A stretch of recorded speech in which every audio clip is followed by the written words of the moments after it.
for an evening filled with paranormal, special guests, interviews, haunting stories, creatures of the unknown, and tales that will chill you to the bone. Brought to you by the UPRN Network and Pittsburgh Paranormal Society. Take a walk into the night with Shawn Kelly.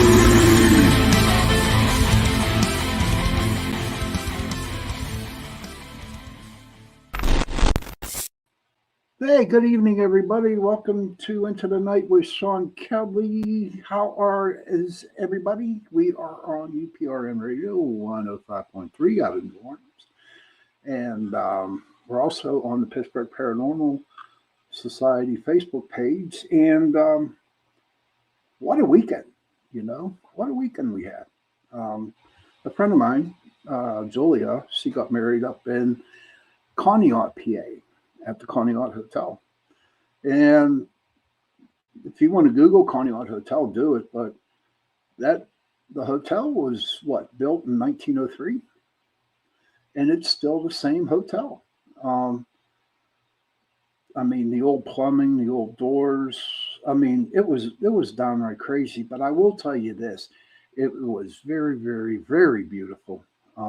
In fact, I went there, oh my goodness, and see, I'll be 60 next week. I know, ladies, I'm getting old, but I think I was 50 years ago that was up there, and it hasn't changed. So it was pretty interesting. And it is considered a very haunted hotel. And I'd like to share a story with you on the haunted hotel the experience that happened to me.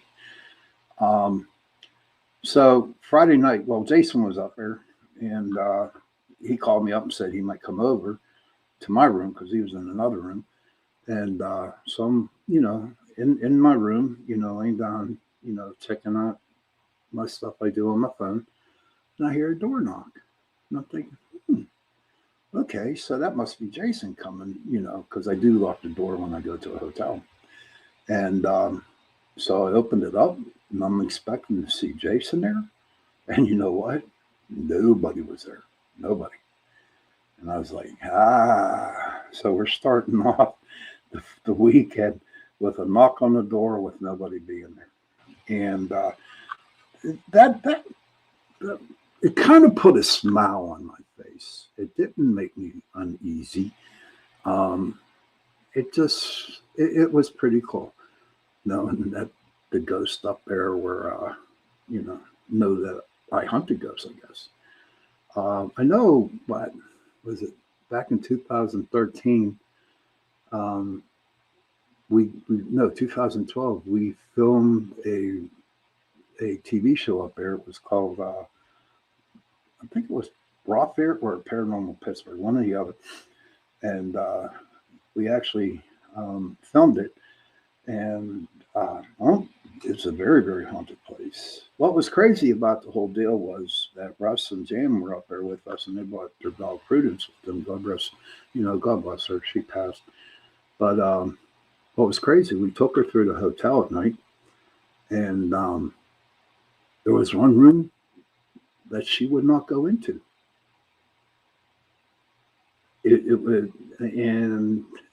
No matter how hard we tried to get her into the room, she just wouldn't go. She did everything she could, and it was like, interesting. And then we took her down to the ballroom, and same thing. She went into into the room, but she wouldn't go on the ballroom floor. So she just wouldn't step on the floor, which was pretty interesting. And so I was kind of figuring it out, how dogs can sense spirits. Okay. And Prudy was good at it. She's a very good ghost sniffing dog, but she's a beautiful dog too. And so it was just pretty interesting what we all experienced with Prudence, with her not going into the different rooms and places in the hotel. But a couple other hotels that I was in, we did place up. Oh, I wish I knew. They call it Helltown because the zip code's 15666. And it was called the R&R Hotel. Now, that was my very, very first investigation at a major hotel. And so I had the weekend off, and I went up there early on Friday, so I could check in early to one of my rooms. And so I'm sitting there having hamburger because they had like a little cafe there. So I'm eating my hamburger, and all of a sudden I see the coroner's office come in, the coroner car. And I looked, I said, what the hell happened? And here somebody died that morning at the hotel. And that was crazy. That was freaky, And I just said to myself, I said, Self, we are going to have a wonderful weekend. And so I finally got my room at the R&R, and I went up and I went to take a shower. And I personally like really hot showers. All right. Not really, really hot, but hot. And what happened was, so I'm taking a shower, and nobody else is using water. I was the only one in the room out of all these rooms. Okay. And all of a sudden, the water got ice cold, literally cold. And I was like, will you please stop it? I said it out loud. I said, would you please stop it and put the hot water back on again? And it did. And the hot water did. And so after I take my shower, they had phones, old time, rotary phones. I don't know if you youngins know what a rotary phone is, and the phone was only connected downstairs, to the lobby. And so all of a sudden the phone was ringing. I'm like, holy crap, what? Did I pay my bill? What's going on here? And so I answered it, and there was nobody on the line. Okay.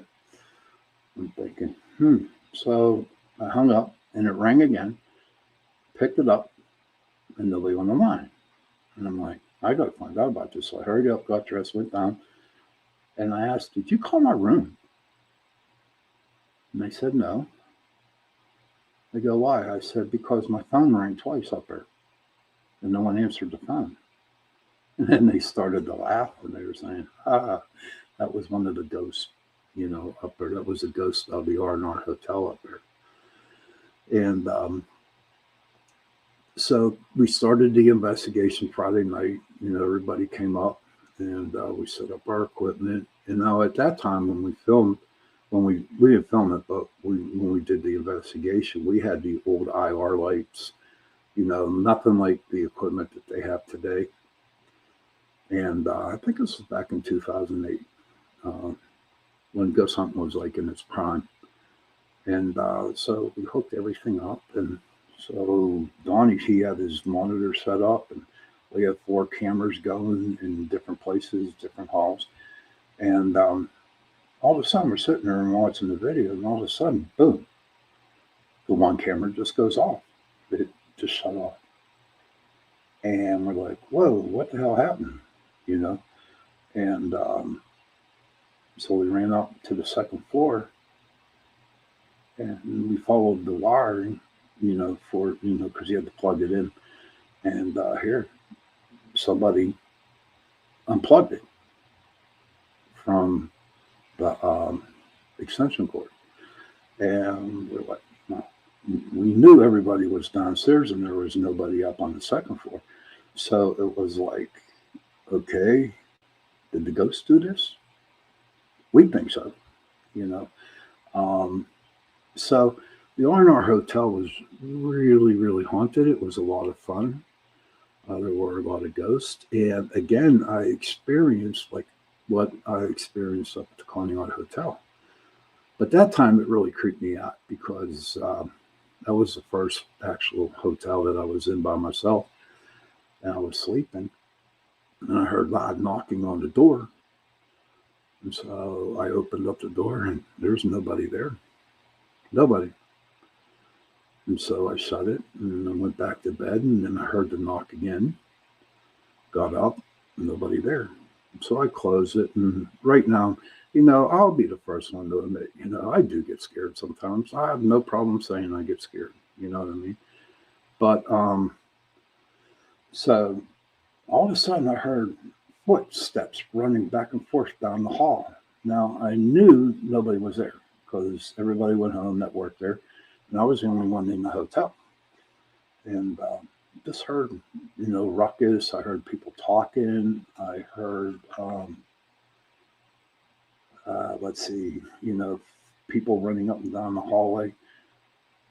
So it was a very active hotel, and I had a lot of fun. Scared, but you know what? Had a lot of fun. And then we went down to Prospect Place. Now, Prospect Place is down in Trimway, Ohio. And that, man, it was a mansion, and it was a big part of the Underground Railroad. Um, but what happened down there that was really creepy is the first time because when we go away for the week, when we go to a place, we just don't stay overnight. We like to spend a couple nights and investigate. So, first night we were down there, first time when we did a double one, I was like sleeping, and all I heard in my voice was, "No, she's over there. No, he's over there. No, she's over there." I woke up and I'm like, "Who the hell's talking in my ear?" It's 2 o'clock in the morning. "No, she's over there. No, he's over there. No, he's over there." And I'm like, "Damn." And I woke up and I looked around. There was like 4 other beds in there with 4 other people, and they're like snoring away. And I'm thinking, "Damn, will you please let me sleep?" I said, "I want to sleep. Let me sleep. And I can be in a good mood tomorrow night when we investigate." And I didn't hear no talking after that. But some of the old hotels that we have gone to that were extremely haunted, they're a lot of fun, especially if you stay overnight. What's really cool is when you stay overnight, you set up your equipment in your own room. Jason can tell you about that. We do that. Except for me now, I need my beauty sleep. I'm getting old, so I take a melatonin gummy, and I just zonk right out because I'm tired. But they're great. They're great places to go to, and I know for a fact um, that there are hotels that do offer, haunted, paranormal investigations. So if you're around, you don't have to be in Pittsburgh, but wherever you live, just Google haunted hotels and wherever you live, and find out if they're, going to hold investigations. And I highly recommend that you go. It will be a really neat experience. So hopefully, you all will be able to go and bring your cameras, bring your K2s, and whatever you got, just bring it. But you know what? If you've never been on a paranormal investigation before, please make sure, if you go to a hotel, go with a group. Like usually groups do hold situations like that, investigations like that. And it's good to go with somebody who knows what to do. They can show you the ins and outs of investigating. And please, please, please always ask questions. It don't hurt to ask questions. Now, to you, it might seem a stupid question, but remember one thing, that there is no such thing as a stupid question, you know. So I just want to leave you with that, with the hotels that I was at. Now, the Octagon House, that was just a house down there in Whiteville, Virginia, and that place was haunted. So, wherever you're at, if you want to take a weekend, go somewhere to a hotel of some sort that is haunted and spend a night.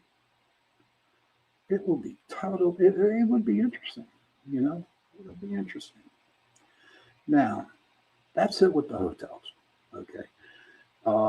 We really don't have any investigations coming up. It just seems like it dies down some, because we're mainly, we like to work with the clients. So from what I have seen, everything just went full circle again.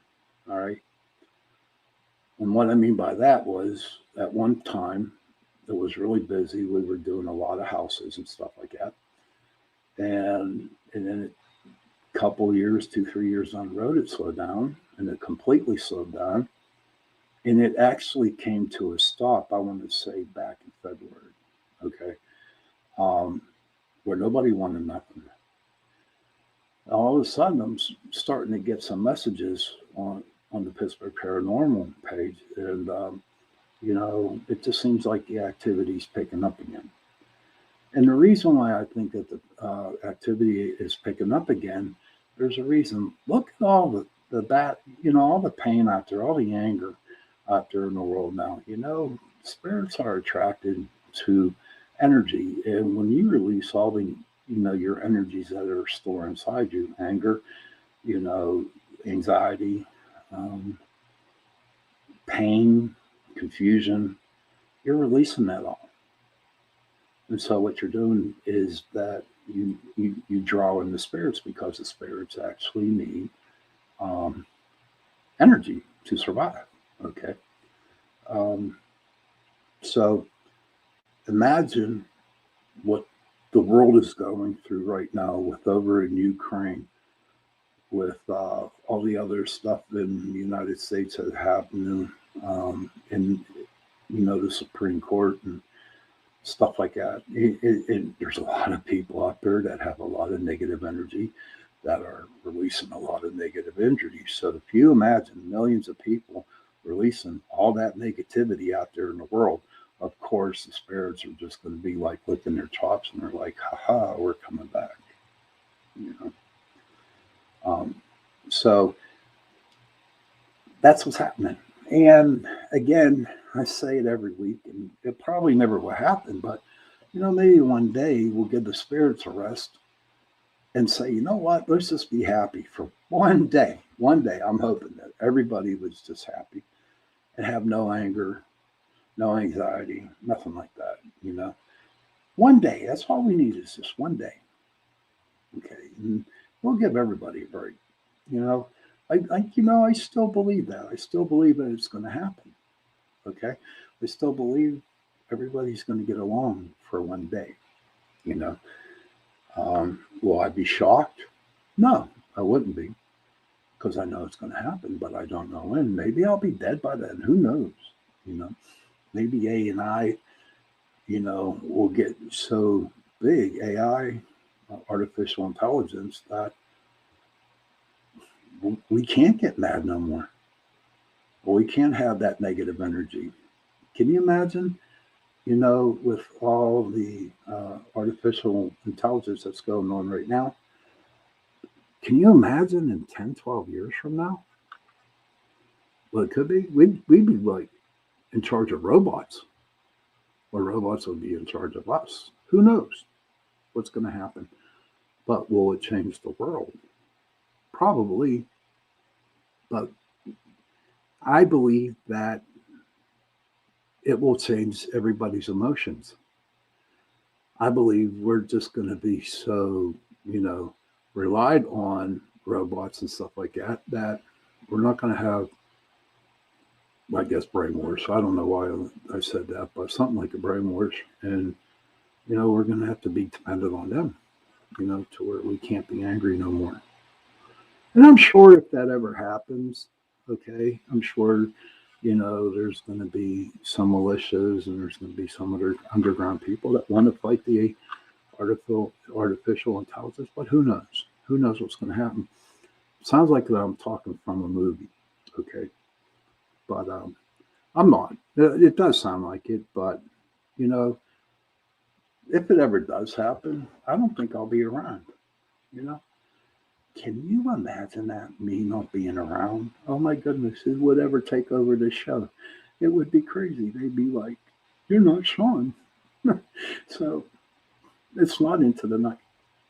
But, I know, and everyone else knows, that our time on earth is set in a date, and when that happens, it happens. And when I pass, I'll be a ghost. And what's really cool about that, okay, is that all the investigations that I've done, all the spirits that I helped cross, all the spirits, especially the negative ones, that I fought or whatever, will be waiting for me on the other side when I die. Am I going to be there to kick my butt? What? I don't know. But, so I don't want to die, but then again, I do because I'm really, really curious to know what goes on out in the spirit world. I don't know if anybody else is like that over there, but who knows? What do y'all think? What do you all think? Do you think when you die that it's going to be a happy time out there? Or are you going to expect that, just like the movies where everything is gloom and doom? What do you think? If you ever, want to, have a result, or if you ever want to leave a message to me, and I will, get back to you on it. In fact, I might put it on the show. Oh, and by the way, if you would like to be on my show, if you belong to a paranormal group or a UFO group, Bigfoot group, cryptid group, message me at Pittsburgh Paranormal Society, the Facebook page, and I'd be more than happy to get you on, and we can interview, and it will give you, I hate saying that, 15 minutes of fame. I don't like that saying because it makes you feel kind of like you're just doing this for the attention, blah, blah, blah, blah, blah, blah. No, it isn't, You're actually getting yourself out there, and you're going to actually get people to be in contact if they want to investigate stuff like that. They want you to come to their house or wherever, but your name will get out there. I do pretty good on my listeners. And so it helps, it helps to get out there and whatever you want to talk about, and say like that you don't have no paranormal group or whatever. And if you just want to come on and talk about what's going on, we can talk paranormal, we can talk about mental health, we can talk about cryptids, Bigfoot, or whatever you want to talk about. And that would be interesting. That would be an interesting show. I think it would work out. So seriously, if you are interested in coming on, I would love to have you. I mean, you don't have to show your face. You don't have to message your face, messenger, and you don't have to show your face. You can block it out. But I think it would be a good opportunity and a good time to do it. I really believe that. And so hopefully I will see you on my show. That would be great. So, the last couple of weeks, what's been going on is that I've had a lot of people talking to me about seeing ghosts. In fact, I was with a client today having lunch. And when I sit down and I talk to a person, and they tell me what's going on, I have to ask questions. And the majority of the people that I talk to are empaths, okay?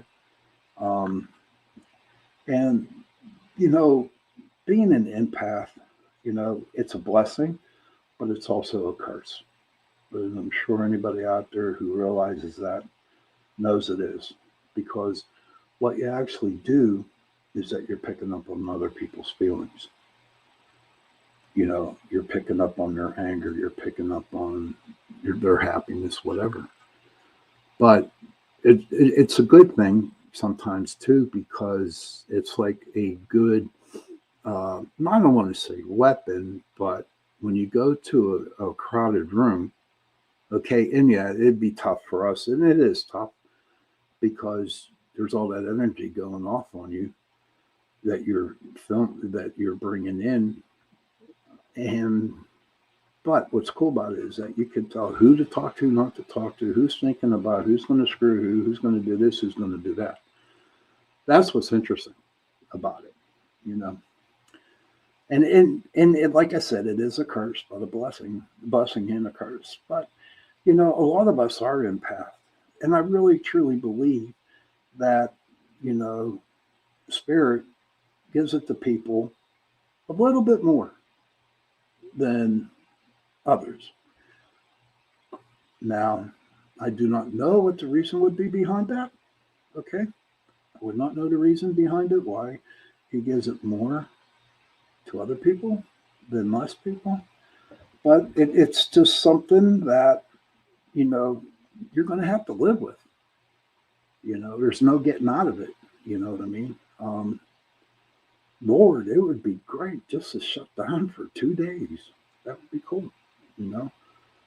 Um, so what I did was I got a new phone, and I got a iPad with it, which is pretty cool. And so I'm going to look on my iPad, and these are 12 signs you're an empath.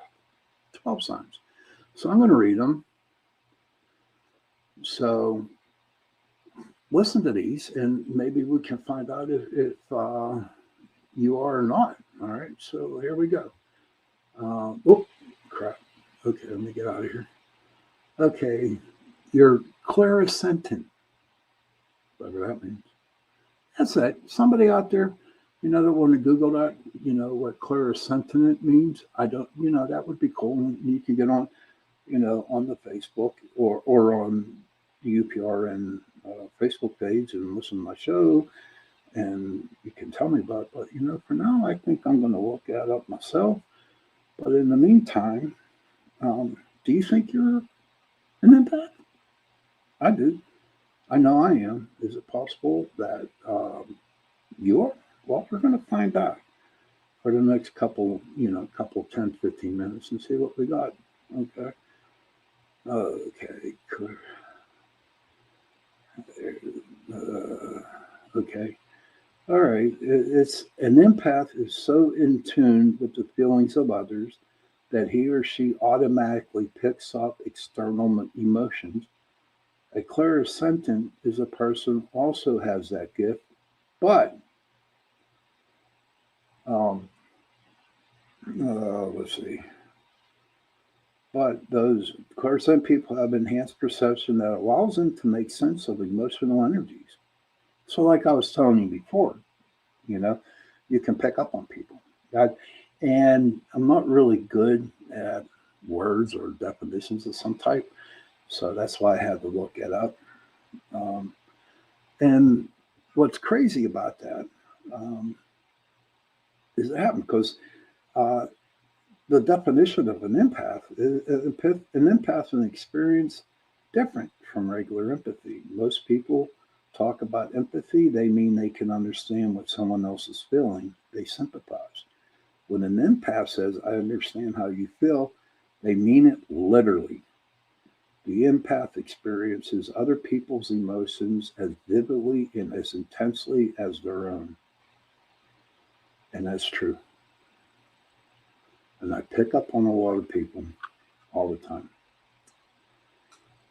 So, again, the good about it is that you know what people are thinking about you or what they're thinking of. And that part is that we absorb too much.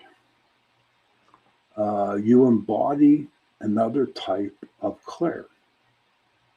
And what I believe that is that what I just explained in that, um, where you can feel somebody's hurt, and everybody can do that, but you can actually feel that it's like really, really, really more intense than what the other clairsentient is. You often feel stimulated. And that's true. You may struggle with boundaries, and that's a good one because I do struggle with that. You know, I don't like people getting into my space. Okay, and it's just not. I'm trying to be mean or something like that. I don't like to have a lot of people around me. In fact, really, I don't like to have nobody around me because I can feel what they're picking up. How they're feeling. I pick that up, and it's crazy. You know, I mean, I have my own emotions that I got to deal with, and do it with picking up other people's emotions along with mine. Yeah, it drives me crazy. Seriously. You can feel others' emotions. You are overwhelmed by crowds. You have to actively choose not let the energy get in. But you know what? That's hard.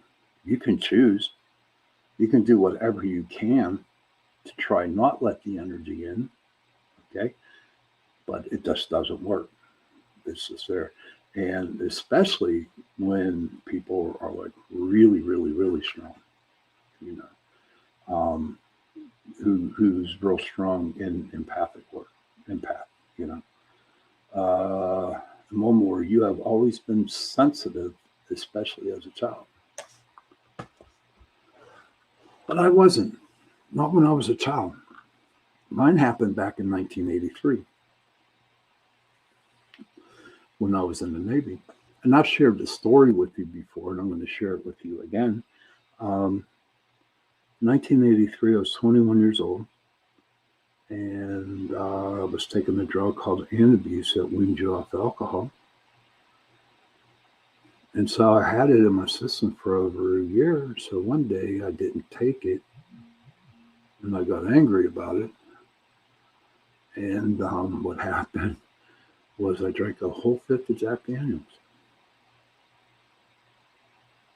because I was depressed, and I was angry because they weren't down there to give me my pill. And so they rushed me back to the ship. I'm up in medical, and I died. And so when I came through, I started to see things, hear things, and feel things that weren't there. Well, that's the biggie. Well, whenever that started happening, you know, I started to feel other people's feelings, their hurt, their pain, if they were going to commit suicide, or how they're going to screw over their partner, or I felt this, and it drove me crazy. It drove me really, really, really crazy because why me? That's the first question out of my mouth was why me? And it really bothered me. It's like I wanted to run away and just lay in my bunk right after I got done from work. You know, I was a cook in the Navy, and I just wanted to be by myself. But with I was on the carrier, and with 5,000 guys on the carrier, okay, I had no choice but to listen to them. Their energies. But that's how I started my empath. When I died, my old spirit left and a new one popped in, and my gifts and heightened up, and they just get stronger and stronger, every year. But yes, I do want to shut it off, but I can't. It's impossible. Now, if there's anybody out there that knows how to do it, okay, please tell me. I would love to know how to do it. So do you think you're an empath? And you feel like the whole world is just coming upon your shoulders? Welcome to my world. Welcome to a lot of people's worlds. But I will tell you this. I will tell you this. You will know another empath, and you guys will click. You know what I mean? You guys will click. I click with a lot of empath people. And what's really cool about it when I do talk to them, like my client today, she was empath. She was an empath, and she couldn't understand what was going on. And I could tell by just talking to her that she felt comfortable right away. It's like we've known each other for a long time. But you get connected to other people who are just like you. You know, you might not want to, but it happens. And you know what? There's a lot of us out there, a lot of us, and just to have somebody understand what you're going through is like the best thing in the whole world. So I wanted, so that's why the reason why I wanted to bring that topic up. Um, so let's see, what else can we chat about? Oh, that was crazy. A friend of mine, and she told me about how there's been a lot of robins hanging around her, and there's a lot of cardinals that are around her, and it was bugging her. And so, I looked it up, the animal totems, why they were always there around her. And with the robins, okay, I'm not saying this word from word because I really don't know, but from what I understood, what I read was that, you're going to start on a new journey, okay? A lot of good things are happening. And with the Cardinals, they come in and, they kick you in the butt to help. They work with the Robins, like good things are going to happen, And when she found out about that, she was happy, you know. Um, but it's amazing how animals, when you work with them, when you see them, um, it's interesting how they work in your life for that very day. Now, another friend of mine, she texted me this morning, sent me a message this morning and said that she saw two swans that flew over her head. And I again looked up the animal totem about the swans, and it says that she has a beautiful soul inside, but she needs to see it, you know. And that's why the swans came over her, for her to look deep inside her, how she is a beautiful person. She's a wonderful person. But sometimes, it's hard, to understand because a lot of us don't want to look deep inside, you know. I tell everybody that I worked with when I worked with an AA, when I sponsored them, I would tell them, go look in the mirror, okay? Go look in the mirror and look at yourself in the mirror and say, you know what? I love you. Say that when you look into the mirror. And I'm going to challenge that to everybody out there today. Today after the show or tomorrow morning, whenever you hear this, go to your bathroom and look in the mirror and tell yourself, I love you. And I can guarantee you it'll be the hardest thing in the world to do. It will be. A lot of people just turn away and they don't want to look. And it's because they don't believe it. They don't believe it. And that's due for whatever situation, that they grew up, whatever, it's real hard to do it. Can I do it today? You know what? I can, but there are times where I can't, where I do turn my head away. And whenever I force myself to say, hey, Shawn, I love you, I don't even believe it. But there were a lot of times that I could say it without flinching. In these last 2 weeks, it was a hard thing to do for me. There's so many things that I learned, when I got sober, little things, that I take into my life today, and I still work them. I don't do too many meetings now because, my life did become busy.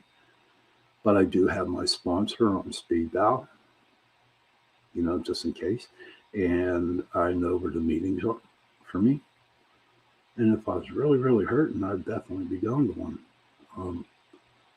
I know where to go, because I do still have that support. Although a lot of people that I got sober with have passed away, you know, and not too many of them are around anymore. And do I miss them? Yeah, I miss them. But you know what? When a person dies, their spirit leaves. The only thing laying there in the coffin, the only thing laying down there is their shell. And that's all we are shells. Now our spirit lives within. And so, to me, just like the tarot deck, the one card, the death card, to me, the death card represents a rebirth.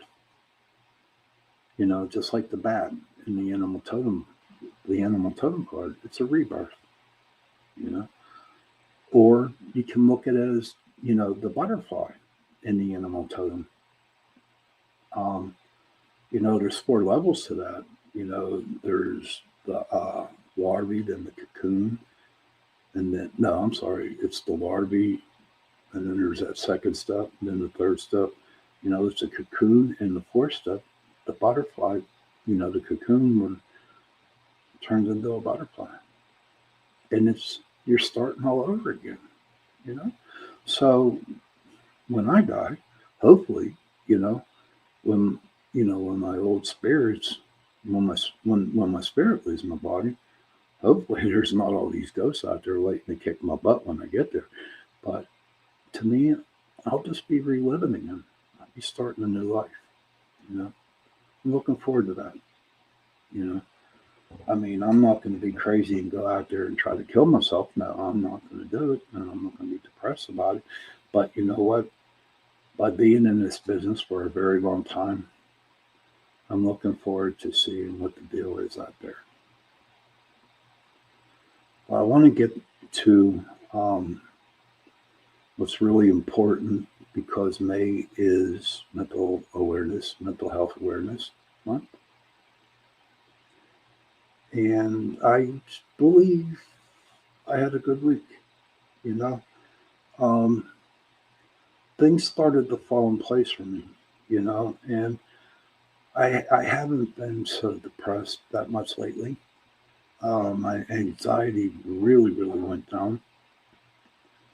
And I believe, you know, God did help me in that part, because I did ask for help, because it got too hurtful for me. I didn't like where I was going. I was going down a real dark, deep path. I really was. And I remember saying, you know what?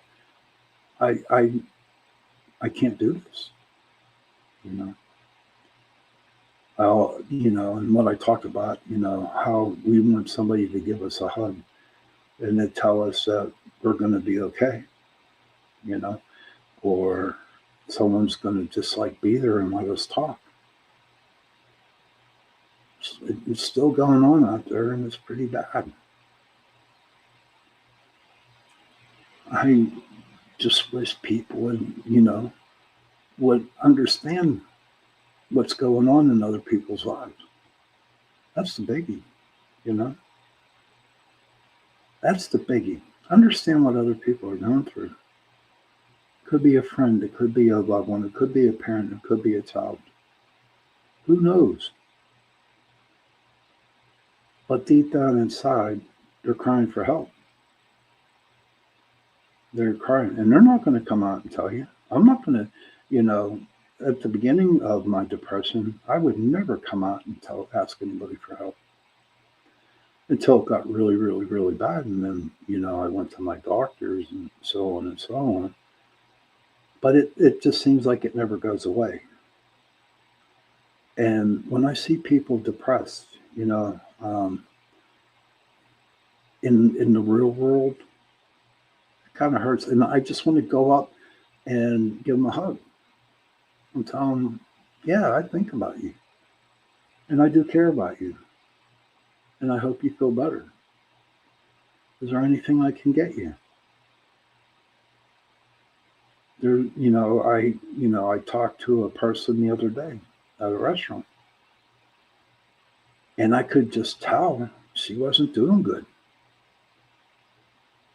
And I just looked at her and I said, "Do you want to talk?" And she looked up at me and she said, "What do you mean?" And I said, "I know you're depressed because I'm depressed too. But I told her, I said, I don't like seeing you in this way. And I said, I'm here to listen to you." And she talked and talked and talked and talked. And after the talking was over with, it was time for us to leave. And she had a smile on her face. And she turned around and looked at me and she said, "Thank you for listening to me." And that's all it takes, so everybody. That's all it takes. If you know someone who is really, really hurting, talk to them. Tell them that you'd sit down and listen. Don't ever tell them, go do another thing. Will make you better. Date another woman, or, once you go out and dancing, or you have to go out and do this and go out and do it. No, it don't work that way. It doesn't. It don't work. You have to sit down and listen. Even if they don't talk, hold them. Because like we need to be felt, that we need to feel that people actually care about us. We need that. And it's not being needy. It isn't. Okay? It's just this what we need.